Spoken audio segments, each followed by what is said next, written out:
Já se perguntou qual recurso da termoterapia utilizar? O gelo ou o calor? Então esse vídeo vai ser interessante para ti.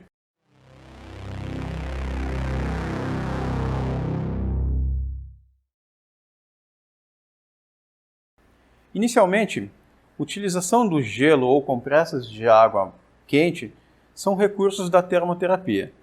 Isso se utiliza com a intenção de acelerar processos metabólicos com o uso do calor ou reduzir processos metabólicos intracelulares com o uso do frio. Mas em que momento se deve utilizar? Use o gelo sempre, que não vai ter erro.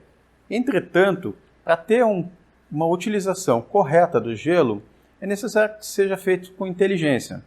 E a inteligência gira em torno do entendimento dos processos biológicos. Resumindo, a gente pode entender que o frio, ou a redução da temperatura, retarda os processos metabólicos intracelulares. E nisso a gente inclui a propagação do impulso nervoso, para que se diminua a sensação de dor, e também a cascata do ácido araquidônico, ou seja, a formação da inflamação e, consequentemente, a dor. Então, diminuindo a inflamação, se obtém uma resposta positiva com o uso do gelo. E isso deve ser feito nas 2 primeiras semanas. Existem casos, por exemplo, onde se tem um entorse de tornozelo e o pé fica tão inchado que não se consegue nem a obtenção de uma imagem radiográfica adequada. Então é necessário que se faça o uso de anti-inflamatórios, se espere cerca de uma semana para ter uma redução da inflamação, para só então se fazer a radiografia. Mas vamos voltar para esse exemplo. Um entorse de tornozelo. O que se faz?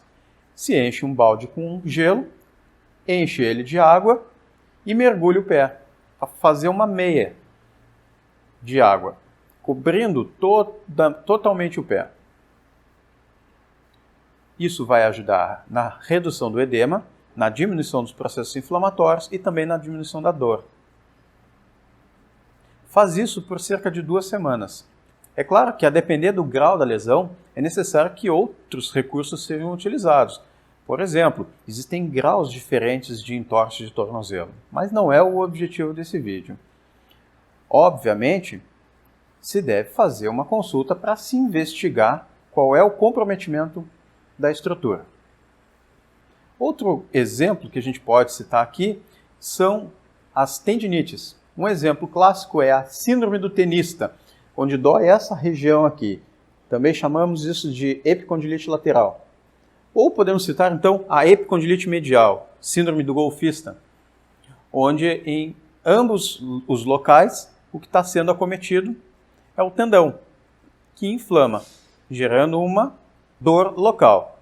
Então, se enche uma vasilha, coloca gelo, enche de água, mergulha o cotovelo. E vai ter diminuição do processo inflamatório também da dor. Agora, não tem como mergulhar a coxa. Então, se faz uma bolsa de água gelada ou se coloca a água dentro de uma bolsa térmica, congela e depois aplica compressão no local. Por exemplo, na coxa, em traumas como contusões. Tá, então quer dizer que se usa o gelo sempre? Sempre que tu tiver dúvida, usa o gelo. Mas quando souber utilizar o recurso da termoterapia, começa a se utilizar o calor. O calor se utiliza quando se busca aumentar o processo metabólico, ou seja, processos onde a gente já passou da fase aguda da lesão. Cerca de 2, 3 semanas depois, ou processos crônicos degenerativos, de desgaste articular, por exemplo, se usa o calor para obter uma melhor vasodilatação local, com melhora do aporte de oxigênio e nutrientes para aquela estrutura. E dessa forma a gente consegue também uma melhor lubrificação articular. Entretanto, existe uma lacuna de tempo onde se é necessário fazer o uso dos 2 recursos em um mesmo procedimento. Se faz o uso do calor, se obtém o aumento dos processos metabólicos desejados, como, por exemplo, a maior chegada de medicamento a uma estrutura.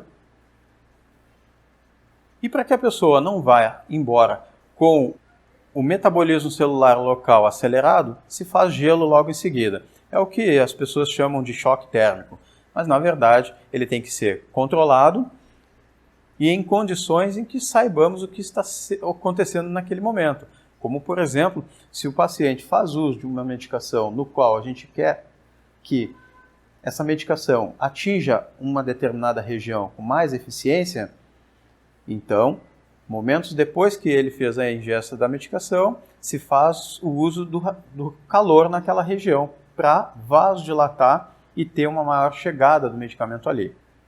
Terminado esse momento do procedimento, se faz novamente o uso do gelo para diminuir os processos metabólicos locais. E a pessoa, a partir da terceira, quarta semana, já não precisa mais fazer gelo. A não ser, claro, que sejam condições em que a pessoa tenha inflamações crônicas de bursas ou de tendões, que é o que muitos chamam de tendinites crônicas, bursites crônicas, mas está geralmente relacionado às atividades laboriosas, ou seja, uma pessoa que precisa frequentemente repetir movimentos que causam a lesão. Espero que tenha ficado claro. Se ficou alguma dúvida, comente aqui embaixo. Se gostou do vídeo, compartilhe e deixe seu like. Até mais.